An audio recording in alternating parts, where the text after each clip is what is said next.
His fingers had already rotted away. Baldwin IV, King of Jerusalem, could scarcely hold his blade, leprosy consuming him from within at just 21 years old.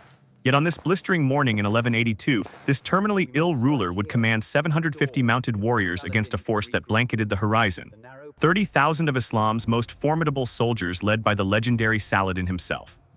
When Saladin's reconnaissance reported a mere 750 knights advancing toward them, his commanders laughed out loud. A 40-to-1 numerical disadvantage, military annihilation seemed certain. But when the sun finally set that evening, 2,000 Muslim fighters would lay motionless on the blood-soaked earth, while the minuscule Crusader contingent remained standing, having accomplished what every warfare textbook declared utterly impossible.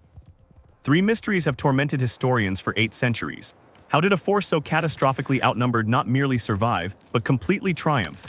What groundbreaking battlefield innovations made Crusader foot soldiers suddenly unstoppable against the dreaded Turkish mounted archers? And here's the strangest part. Why did winning this miraculous engagement actually accelerate Jerusalem's ultimate destruction? By this video's conclusion, you'll discover how a dying 21-year-old monarch deployed a revolutionary combat formation to achieve the unthinkable. Why Saladin's own chroniclers deliberately concealed what truly transpired on that battlefield, and the brutal strategic paradox that would ultimately condemn the victors despite their stunning triumph. The answers involve a classified formation historians call the Iron Hedgehog, a reckless decision to abandon castle defenses that should have guaranteed catastrophe, and a masterclass in economic warfare that Saladin would weaponize to obliterate the Crusader Kingdom just 5 years afterward. But first, let me show you the powder keg that was about to detonate. To comprehend how this impossible victory materialized, transport yourself to the scorching summer when a violated treaty set the entire Levant aflame. The year 1180 had delivered exhausted peace to the Holy Land. A 2-year armistice between the Christian Kingdom of Jerusalem and Saladin's expanding Ayyubid Empire offered both powers precious time to recover. Baldwin IV, the leper monarch, governed from Jerusalem despite his ravaging affliction. At merely 19, he'd already demonstrated himself a brilliant battlefield tactician, but his physical form was deteriorating faster than his realm could consolidate. Confronting him stood Saladin, the merciful conqueror who'd unified Syria and Egypt under Islamic authority. Where previous Muslim commanders had squabbled amongst themselves, Saladin delivered unity, military discipline, and singular purpose: the reconquest of Jerusalem. But here's what the historical records deliberately omit. The genuine catalyst for renewed warfare wasn't religious zealotry, it was pure, unfiltered avarice. Reynold of Chatillon, the Mad Wolf of Kerak, controlled the absolutely vital trade corridors connecting Damascus to Egypt from his fortress at Kerak. Despite the binding truce, he couldn't resist the glittering merchant caravans passing beneath his fortress walls.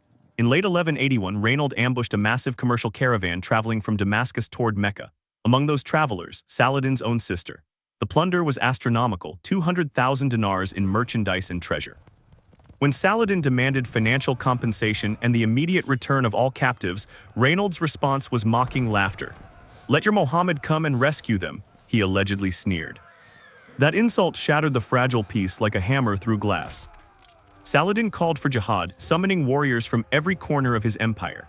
By May 1182, an army of 30,000 had assembled at Damascus. Regular cavalry, mounted archers, volunteer jihadi fighters, and professional Mamluks, elite slave soldiers who formed Islam's military backbone. The Kingdom of Jerusalem faced absolute catastrophe. Baldwin could potentially muster perhaps 1,200 knights from his entire realm. Most were scattered, defending isolated fortresses across a territory stretching from modern Lebanon to the Red Sea. The kingdom's strength resided in its fortifications, but that also meant its fatal weakness. Defending everywhere simultaneously meant being powerful nowhere. Then Baldwin ordered something that shouldn't have been conceivable. Strip the garrisons, leave minimum defenders in the castles, concentrate every available warrior into one unified field army. It was either pure genius or guaranteed suicide. As 30,000 warriors marched towards 750 knights, the stage was prepared for complete annihilation. Saladin's host that emerged from Damascus defied human comprehension. You need to genuinely understand what 30,000 men actually looks like on the ground. If they marched in standard column formation, the army would extend for over 15 miles. Their daily food requirements equaled feeding a small city. The dust cloud generated by their march could be observed from 20 miles distant. The core of Saladin's military consisted of 12,000 mounted archers, Turks and Kurds who could release arrows at full galloping speed with devastating precision. Behind them advanced 8,000 regular cavalry armed with lances and curved swords. The remaining 10,000 included infantry, engineers hauling siege equipment, and irregular volunteers seeking paradise through holy war. The statistics are genuinely staggering. At peak combat intensity, these archers could unleash 30,000 arrows every single minute. Each warrior carried 2 composite bows and 60 arrows. The logistics alone represented one of medieval history's greatest organizational achievements. Against this oceanic force, Baldwin assembled his pitiful 750 knights and 4,000 infantry scraped from every garrison throughout the kingdom. But these weren't ordinary soldiers. Each knight represented years of intensive training, wearing 80 pounds of armor that cost as much as an entire village's annual production. The infantry, though common soldiers, were veterans hardened by constant frontier warfare against raiding parties. Baldwin himself could barely maintain standing position. Eyewitness accounts described how attendants physically lifted him onto his horse, his hands wrapped in silk cloth to conceal their decay. Yet his strategic mind remained sharp as the finest Damascus steel. Beside him rode Raymond III of Tripoli, the kingdom's most experienced military commander, who'd urged extreme caution against stripping the castle defenses. Better to lose villages than lose the entire kingdom, he'd warned repeatedly. But Baldwin had selected his battlefield terrain with surgical precision. Belvoir Castle commanded the Jordan Valley from its hilltop position, controlling the primary invasion route from Damascus toward Jerusalem. Its limestone fortifications rose 500 feet above the surrounding plains. Saladin couldn't bypass it without catastrophically exposing his supply lines to interdiction. Then came the psychological warfare phase. Muslim raiding parties swept through the valley below Belvoir, systematically igniting every Christian village. From the castle battlements, Crusaders watched smoke columns rise as their subjects' homes transformed to ash. Each burning village meant lost tax revenue, fewer potential recruits, diminished agricultural supplies. Saladin was teaching a brutal lesson in economic warfare. The Muslim chroniclers deliberately tried to conceal this part. Their own historical accounts gloss over the systematic destruction, but Crusader records preserve the horror in graphic detail. 60 villages reduced to charred earth in just 3 days. Women and children fleeing desperately toward Belvoir's walls, the kingdom bleeding out through 1,000 small wounds. But Saladin had committed a critical miscalculation. By concentrating on economic devastation, he'd inadvertently given Baldwin precious time to execute his desperate gambit. As Muslim cavalry torched villages, Crusader forces performed something unprecedented in medieval warfare. Infantry and cavalry drilled together in a revolutionary formation that would transform medieval combat forever. Modern military historians still cannot adequately explain how they developed it so rapidly. The Iron Hedgehog, a designation that appears in Latin chronicles as Arenacius Farius, represented a complete reimagining of how foot soldiers and mounted knights could operate as a unified organism. As dawn broke over Belvoir's limestone fortifications, 2 armies prepared for a clash that would rewrite the fundamental rules of medieval warfare. Dawn at Belvoir would birth an entirely new species of warfare. As first light painted the castle fortifications gold, Baldwin's tiny army descended from the heights in absolutely perfect formation. What Saladin's forward scouts witnessed defied every established principle of Crusader tactics. Instead of knights charging recklessly ahead with infantry struggling behind in chaos, the entire force moved as one single organism. The 750 knights formed the center and rear positions while 4,000 infantry created an iron shell completely around them. But this was no simple defensive circle. The formation bristled with 14-foot pikes. Crossbowmen filled every gap between spearmen, and knights waited like coiled springs, ready to countercharge through pre-designated openings.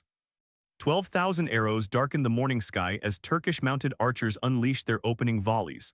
The standard tactic, shower the enemy with arrows while maintaining distance beyond their reach, had shattered countless armies across 3 continents. But then physics intervened. The Crusader formation raised shields in perfect synchronized unison, creating an overlapping protective shell. Arrows designed to pierce chainmail at 50 yards lost most of their penetrating power at the 200-yard range the mounted archers preferred maintaining. The ground literally trembled as 8,000 Muslim cavalry prepared for their first probing charge. Their commander, Emir Muzaffar al-Din, had broken Christian armies from Spain to Syria. He watched intently for gaps for panic, for that critical moment when discipline fractured under pressure. The first charge hit like concentrated thunder. 500 Mamluks in the vanguard, the absolute finest heavy cavalry in Islam, smashed into the Crusader line at full galloping speed. This is where reality gets genuinely insane. Instead of shattering, the infantry line bent backward like a drawn bow, absorbing the kinetic impact. Pike shafts splintered, men screamed in agony, horses reared violently, but the line held firm. Here's the detail that changes absolutely everything. As the Muslim cavalry pulled back to regroup for another charge, crossbow bolts erupted from the Crusader formation like a steel hailstorm. At 50 yards, a crossbow bolt could punch through chainmail armor like parchment. In 30 seconds flat, 80 Mamluk elite lay dead or dying in pools of spreading blood. But then Baldwin collapsed mid-command. The disease consuming his body chose this precise moment to strike with overwhelming force. Witnesses reported him falling from his horse, caught by his bodyguard mere inches before hitting the ground. Yet even from a litter, the Leper King continued directing the battle with absolute clarity. "Hold formation," he gasped through the pain, "let them advance to us." The pattern repeated with mechanical precision. Muslim charges, the line bending but never breaking, devastating crossbow volleys as attackers withdrew in confusion. What happened in the next 30 seconds changed medieval warfare forever. Frustrated by the defensive formation's imperviousness, Turkish commanders ordered their specialty maneuver, the feigned retreat. 500 cavalry charged again with thunderous force, but this time they fled after minimal contact, desperately hopping to draw eager knights into pursuit. It had succeeded countless times before across multiple battlefields.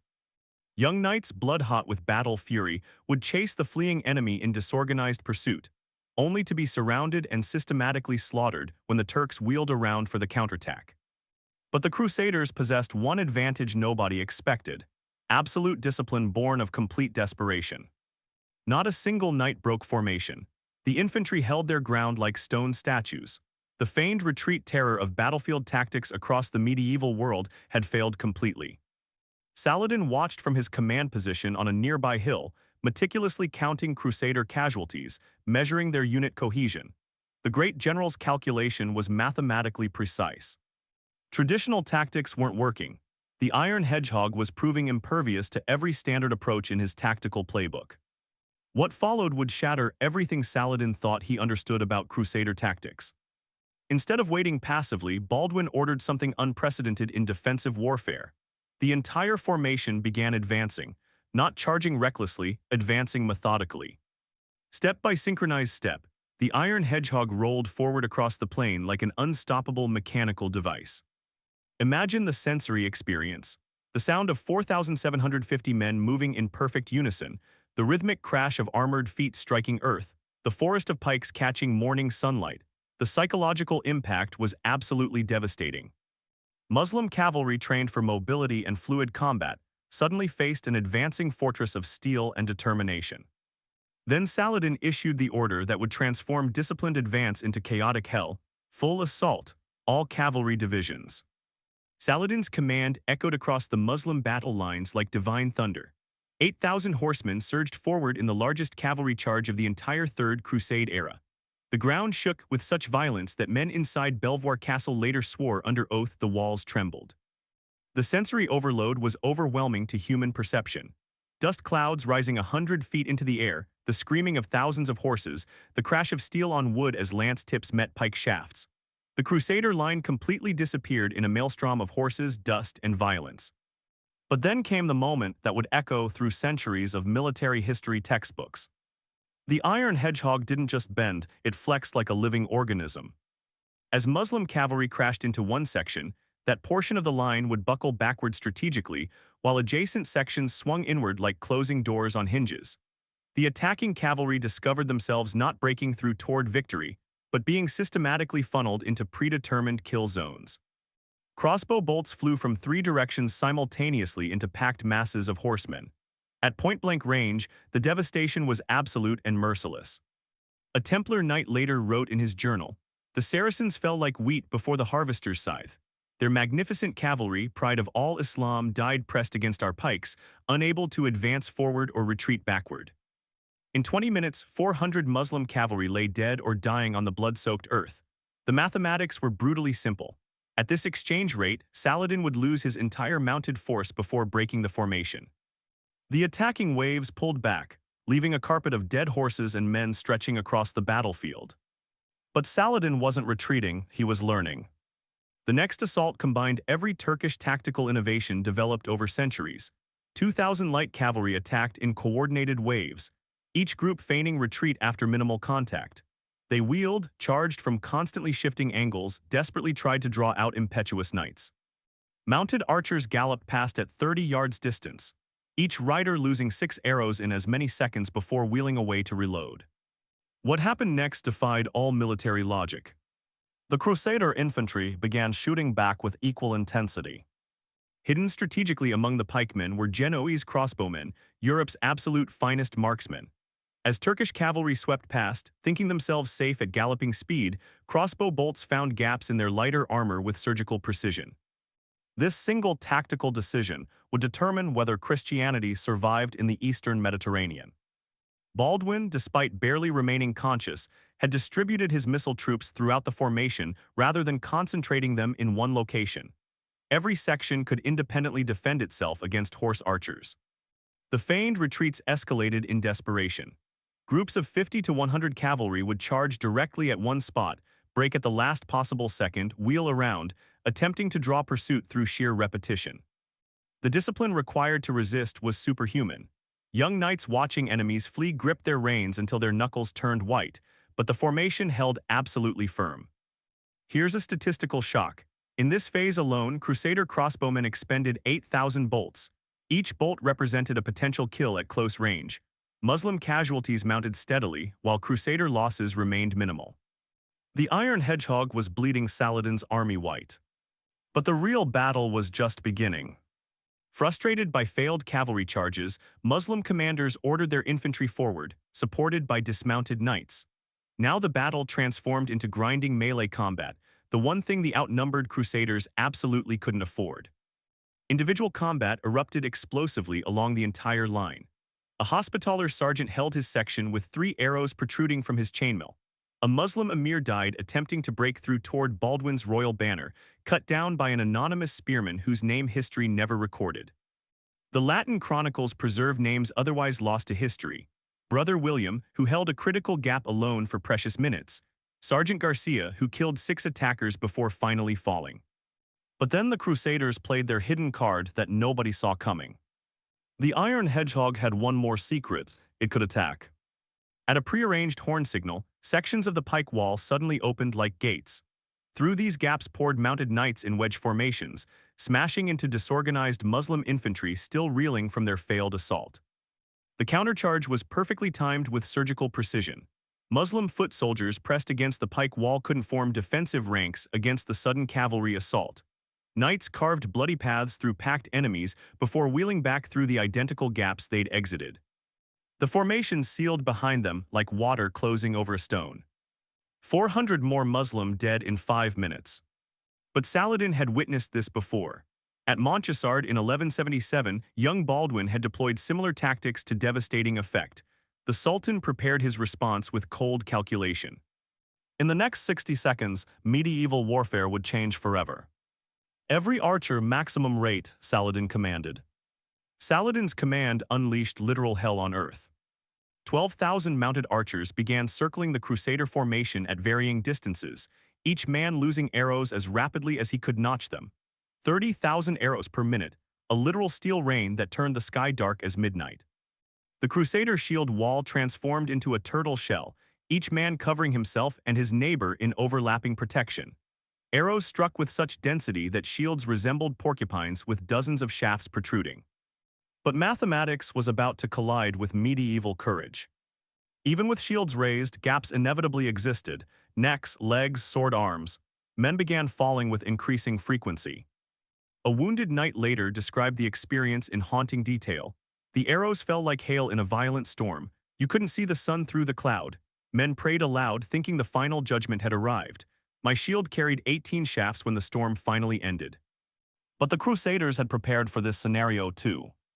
Pavise shields, massive rectangular barriers typically used in siege warfare, had been distributed strategically throughout the formation.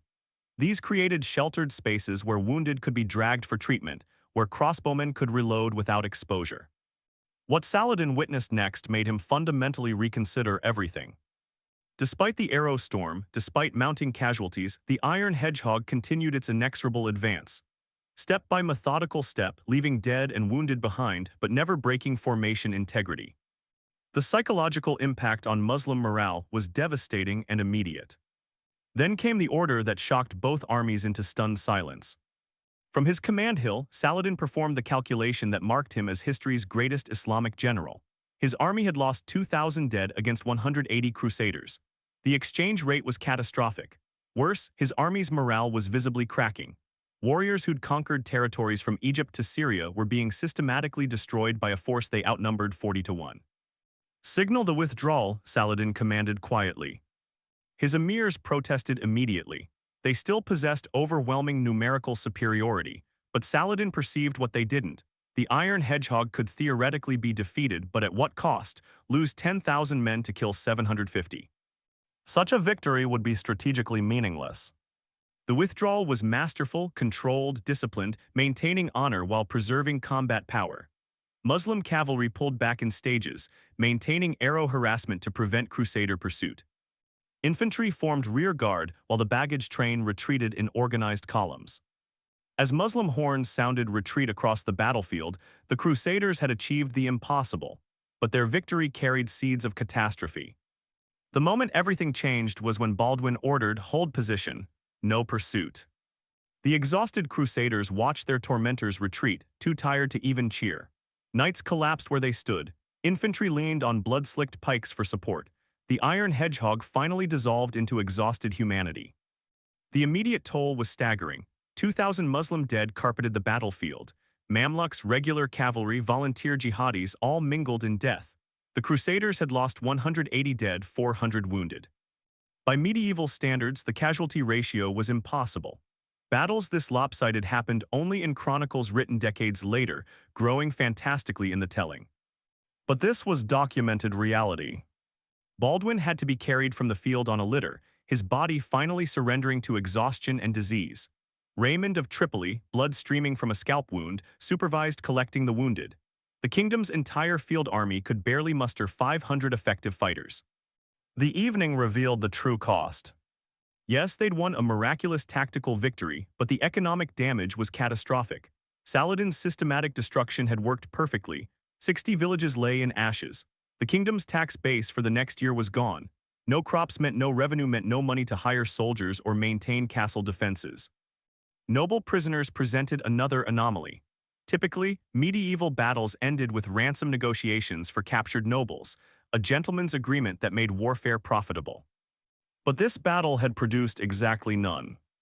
The fighting had been too intense, too desperate. Muslim nobles had died fighting rather than surrender to a force they outnumbered so vastly. The few Crusader knights who fell had been immediately killed. No quarter given in this savage arithmetic. In the Crusader camp that night, exhaustion overwhelmed any celebration.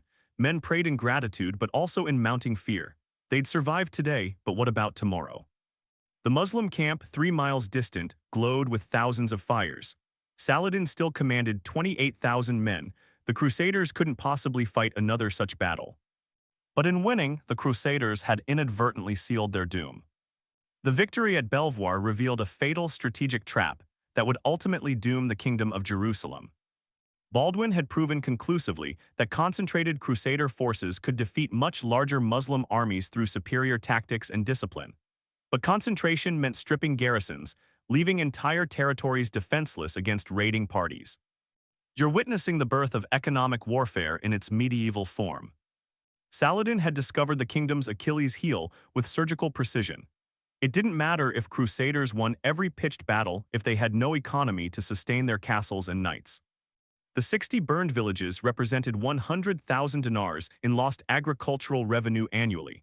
That equaled the cost of maintaining 500 knights for an entire year.